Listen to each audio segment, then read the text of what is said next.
What's going on, you guys?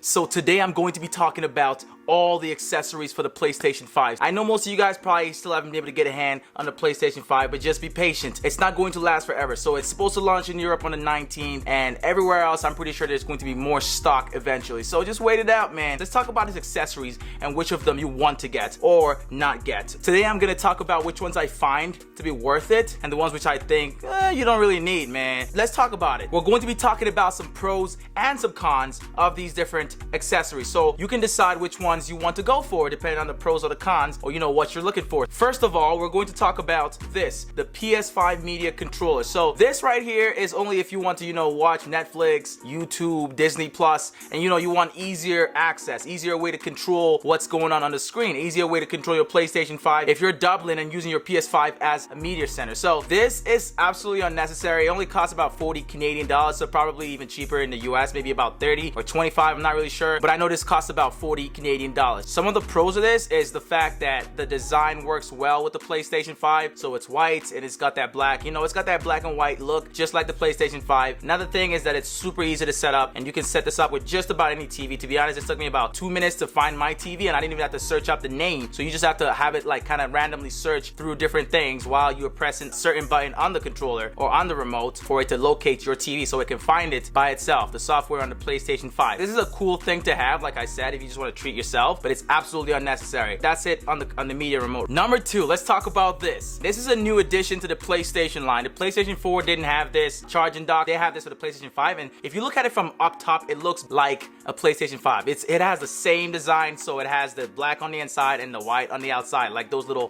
side. This one's dope if you have multiple controllers, for example, or you just want to have that cool aesthetic look around your PlayStation 5. If you just want to buy it, go ahead and do it, man. I love it. This is not absolutely necessary. Like I said, you can also use a USB-C to charge directly from your PS5, but that's just going to use up one of your USB ports, which you want to save. Another thing is that this is affordable, so it's not expensive. So if you have to go for this, go for it, man. It's not going to break the bank or anything like that. This one is great, like I said, if you use multiple controllers or if you want that aesthetic look, but it's absolutely unnecessary as well. Worth it or not worth it depends on what you're looking for. The Dualsense charging dock costs about 40 Canadian dollars as well, so roughly about the same estimate in US dollars. Not $40, I mean like the same as what I said for the Media Remote. The next piece we're going to talk about is this, the HD camera. So this is absolutely unnecessary. If you're a streamer, I don't even know if you want to use this. I think you'd want to use something like a Canon M50 or a Sony, A6400, 6500. It's not expensive. I think it costs about 80 Canadian dollars. I guess you could say it's expensive for some people, but I'm talking about in comparison to one of those mirrorless cameras out there or the DSLR cameras out there. It's got two 1080p cameras inside of it. You can take off the background when using this HD camera in tandem with the PlayStation 5 software. So when you're trying to do picture-in-picture mode, which just means you place yourself inside of the video. So when you're playing, live streaming or something like that, and you want to have yourself on there, that's just picture-in-picture mode. That's basically your video overlaid over another video,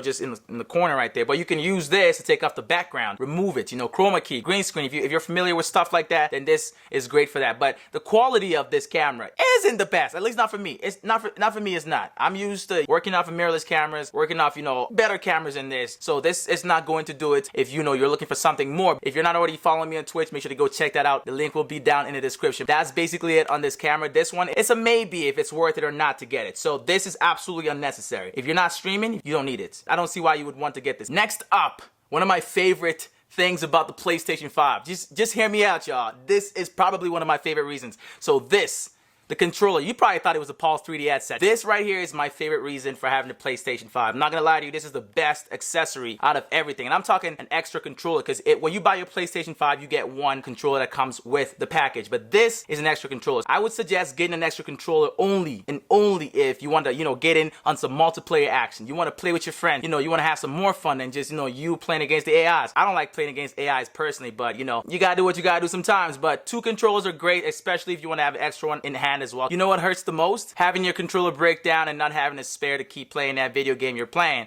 I know. Okay, so that's basically it. The thing with this one is this costs $10 more than usual. I think it's even more than that. I'm not sure, but I think it costs about 20, maybe 30 Canadian dollars more than the original DualShock controller, the ones for the PlayStation 4. So it's justifiable. If you haven't already seen my video on Astro's Playroom where I go ahead and try out the controller and all the new features like adaptive triggers, haptic feedback, like these things are basically next gen. This has made this controller worth that little bit of a price increase, I guess you could say. It's not the same controller. The ergonomics feels different. It feels different in hand. I haven't played a ton of games with it yet, but I've been playing with it and I love it. I love it. I love it. I love it. The haptic feedback, the adaptive triggers, the fact that when you shake it, the motion, everything is there. There's even a mic on there. If I ever hear somebody tell me they don't got a mic, I know you're lying. I know you definitely lying. You have a mic now. The thing is, you can easily turn on and off the mic if you don't want people hearing what you're saying all the time. Make sure you're cognizant of that. You might have that turned off and then everybody at the party is hearing something they're not supposed to hear. I'm just saying. Just make sure you watch out for that, y'all. The design is pretty much consistent with the rest of the accessories, so if you decide to buy it just because of the aesthetic, then it's gonna fit right in. Is this worth it or is this not worth it? I'll say this one, to me personally, is worth it. One, it can act as an extra controller, and two, if you want to play with your friends, you know, multiplayer action, you gotta get one of these. What do you think they're gonna come around, sit around and do absolutely nothing while you play all day? They're not gonna do that. You gotta get them in on the action, so you get an extra controller for that reason. Now, for the most expensive piece out of this entire accessories list, the Pulse 3D headset. Most of you guys probably wondering, you know, what this new 3D Tempest audio is about. I'll tell you guys what I think about it. One, it's not very effective on the PlayStation 5 headsets right now. It works great. I'm not saying it doesn't work. You don't notice it in every single game, but you notice it in a lot of games. It's not strong, you know. Sometimes it's there, you notice that it's there, but it's not always there. This is a great beginner headset to start with when you get your PlayStation Plus. The design is very, very, very consistent with the PlayStation 5. Very minimalistic, and it's so nice. You know, it's lightweight and easy to throw on. It's got some nice cushion pads that make it comfortable and easier to wear for long periods of time. But the thing is, it only has 12 hours of battery life, and the battery drains pretty quickly. Make sure you're paying attention to that. So 12-hour battery life, but I don't even know if it lasted that long the first time I used it. There's basically a control center on the headphones. There's a button that allows you to switch between game and party chat right off the headphones. There's also a volume button, so volume up, volume down. That's pretty standard. There's also monitoring, so you can hear yourself, so you can hear the playback and test out the audio. So you can turn on monitoring, and once you turn on monitoring, you can hear what you're saying, what you sound like, and everything like that. So that's a good plus. Usually PlayStation always releases headphones for every console they release. I don't know if you guys have noticed that. Last year it was the gold. Can't remember what the PS3s was, but they had one for that as well, I'm pretty sure. And this one is also monumental in its own way. These headphones are great if you want to take your gaming experience to the, to another level. If you want to bring it up one notch, if you want to experience the PlayStation 5 as it's meant to be experienced. The audio quality is decent. It's not mind-blowing. There's definitely better sounding headphones you've heard out there. This is also noise canceling, so you can block out all that nonsense you don't want to hear when you're playing. So that's good too. And you can walk around the house while you have this on. Do not wear this out somewhere. Everybody gonna look at you like, you lost it. I don't know. Don't wear this out. It's not aesthetic like that. These costed about $130 Canadian dollars. So make sure you're converting that to whatever your currency is to figure out what the actual price is, or go check it out on Amazon or any store for that matter. This also has a few more buttons on here, I'm pretty sure. So there's a mute button on here, and